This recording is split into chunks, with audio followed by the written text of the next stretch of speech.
Madame la Présidente, sous la CAQ, le Québec a vécu le pire déclin du français de toute son histoire. Au moment du dépôt de la loi 96, il y a 4 ans, le Parti québécois et de nombreux experts avaient sonné l'alarme sur le fait que cette loi ne freinerait jamais le déclin du français. Et fidèle à son habitude, la CAQ avait préféré mettre l'emphase sur les communications en nous disant que c'était un moment historique et que le Parti québécois exagérait. Or, ce qui aura été historique, ce n'est pas cette loi de la CAQ, mais c'est malheureusement la vitesse à laquelle le français aura reculé. Hier, quelques années plus tard, le commissaire à la langue française confirmait exactement ce que le Parti québécois disait à l'époque. La loi 96 ne suffit pas à inverser le déclin de l'usage du français au Québec. La première ministre a également choisi de ne pas entendre les nombreux avertissements sur le fait que sa propre politique migratoire allait grandement contribuer au déclin du français. Et là-dessus, dans le rapport précédent du commissaire, il disait qu'il en coûterait 13 milliards si on voulait franciser tous les temporaires sur le territoire présentement au Québec. Donc, sur ce sujet, le commissaire propose aussi les mêmes solutions que le Parti québécois, tant sur le système d'immigration que sur la francisation. Ma question est simple. Est-ce que la première ministre peut prendre la responsabilité de ses propres politiques et reconnaître que sous la CAQ, le Québec vit le déclin du français le plus rapide et le plus important de toute son histoire? La réponse de la première ministre.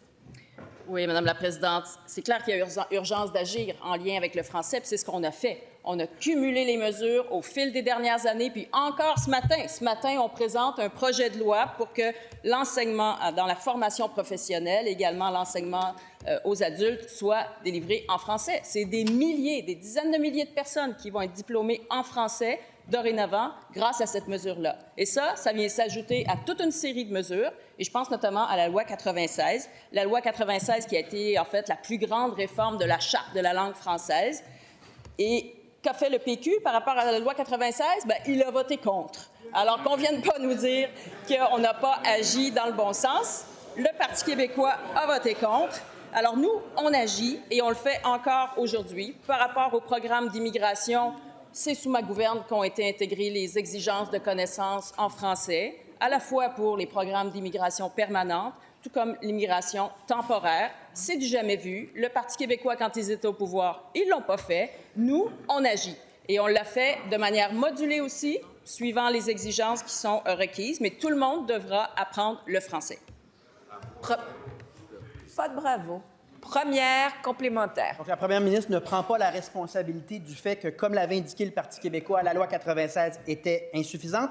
Est-ce qu'elle prend la responsabilité de sa grande annonce en 2023 lorsqu'elle disait qu'elle allait exiger un français de niveau 4 aux travailleurs temporaires? Parce qu'au lieu de l'appliquer immédiatement, qu'est-ce qu'elle a fait, la première ministre? Elle a signé un règlement comme quoi ça allait s'appliquer uniquement 5 ans plus tard, en 2028.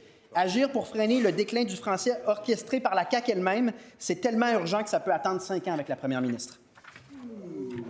La réponse de la première ministre. Oui, Madame la Présidente, je me souviens très, très bien de la réaction des députés du Parti québécois lorsque j'ai annoncé que le niveau 4 était exigé pour des personnes immigrantes. Ils ont ridiculisé la chose. Ils ont indiqué qu'il s'agissait de savoir commander une bière en français pour passer le niveau 4. Or, ça prend 2 ans étudier pour aspirer au niveau 4 en français. 2 ans. Alors, votre attitude, ça vient ridiculiser les efforts que font les personnes immigrantes, tout comme les enseignants d'ailleurs, qui leur enseignent le français pour pouvoir mieux s'intégrer dans la population québécoise. Nous, on agit. 1, pas de bravo. 2, vous vous adressez à la présidence. Chut.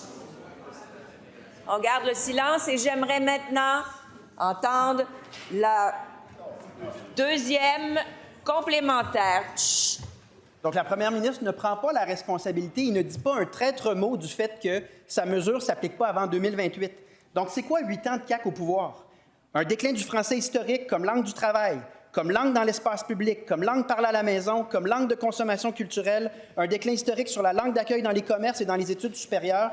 Notre langue décline à une vitesse inédite et c'est l'œuvre de la CAQ. La première ministre peut-elle prendre la responsabilité? La réponse de la première ministre. Oui, Madame la Présidente, j'aimerais entendre le chef du Parti québécois sur la loi 96. Qu'est-ce qu'il a contre la loi 96?